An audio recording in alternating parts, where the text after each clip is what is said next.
Emmanuel Macron becoming France's youngest ever president, winning big over far-right candidate Marine Le Pen.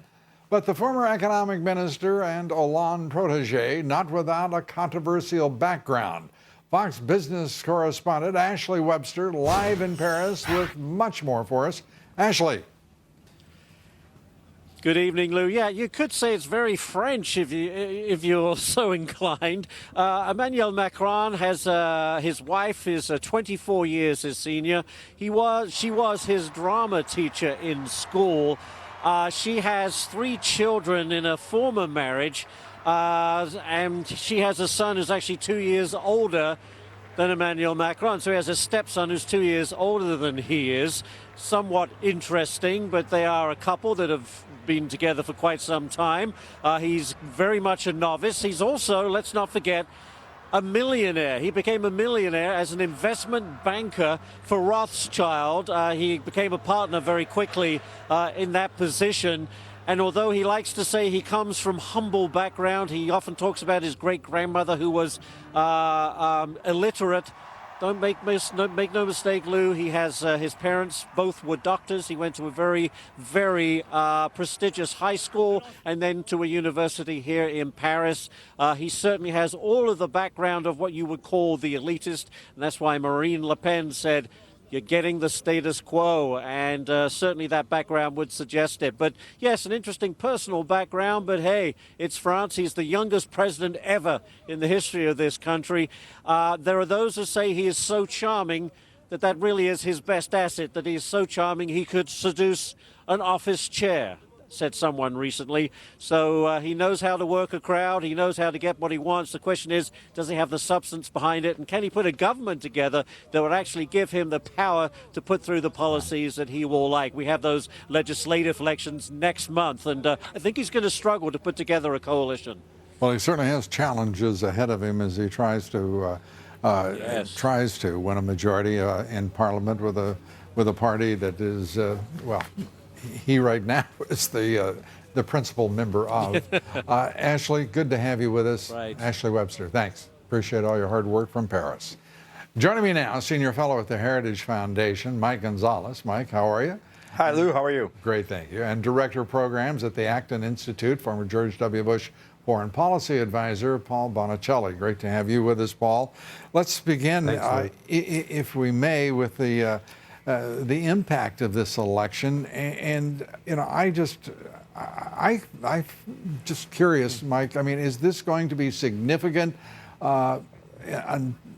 in terms of whatever direction France does take, or is it going to pretty much remain a socialist, leftist government moving forward? I'm afraid so, Lou. I agree with your previous speakers that Macron really does not have any solutions for France's huge problems, whether they are unemployment or the fact that national identity, how to have a sovereign France going forward. Where I disagree somewhat with your previous speakers is that Marine Le Pen could come back in 5 years and be the solution. She just proved to be not the right vessel for these important issues. You know, the threat of transnational governance, the threat of multiculturalism. And I doubt that 5 years from now, although changing the name of the party might help someone, look what happened to communist parties after 1991. She herself did not prove to be a good vessel for important ideas. Paul, your thoughts?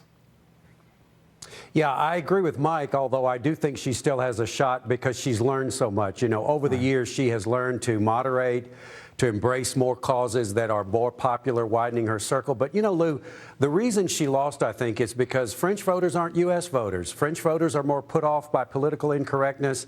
They also are fearful of leaving the EU or severing ties because they know that Germany carries them on their back. And they're not Great Britain voters who had Margaret Thatcher to teach them that they could stand on their own 2 feet. But that is changing. 34%, 11 million voters, all those people that spoiled their ballots. The EU problem in France, the co-creator, is in real trouble still.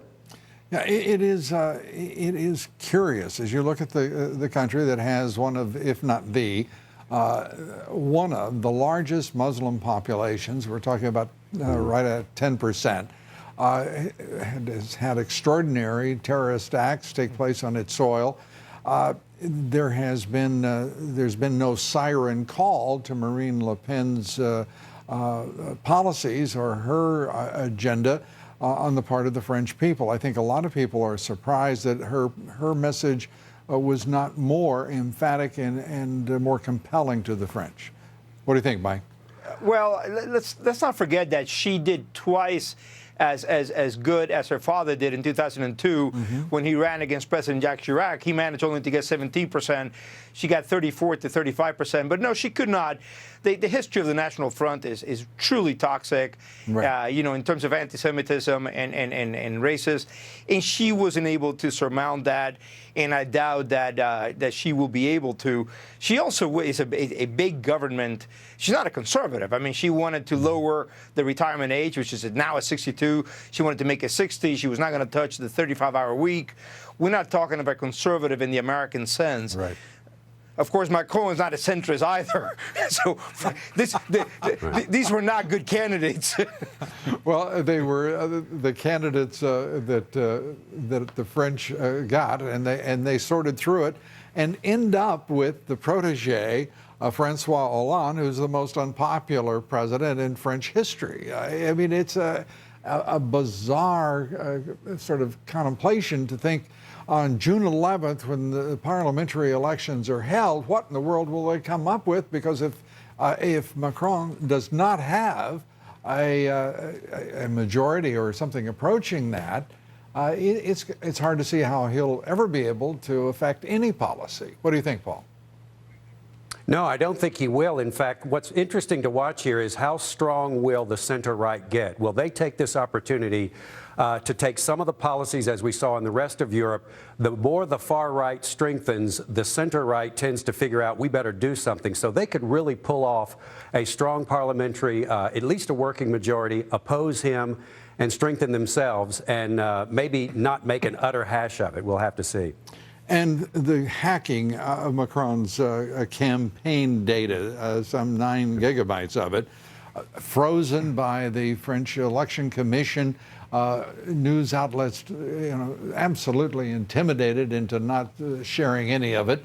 Mike, I mean, what is going on? Further interference, apparently, allegedly, on the part of the Russians in an important presidential election. Yeah, the West really is going to have a response to Putin. This was blatant. It was brazen. Everything points to that this being a Kremlin operation, but it didn't have the impact that Putin desired, which is good. We don't want to see this or have it be encouraged. Yeah. You get the last word, Paul. Yeah, I agree with Mike, but it would be nice if politicians would learn to stop clicking on links they're not supposed to. I mean, my mom knows not to do it. We all learn, so let's stop clicking links we shouldn't. That's what they did again if they did this. Well, maybe what you're really suggesting is that we find politicians with a higher IQ than some of the current lot. Good luck. Mike, it's your project partner, not mine. Mike Gonzalez and Paul Bonicelli. Thanks so much. Thank you, Lou. Appreciate it.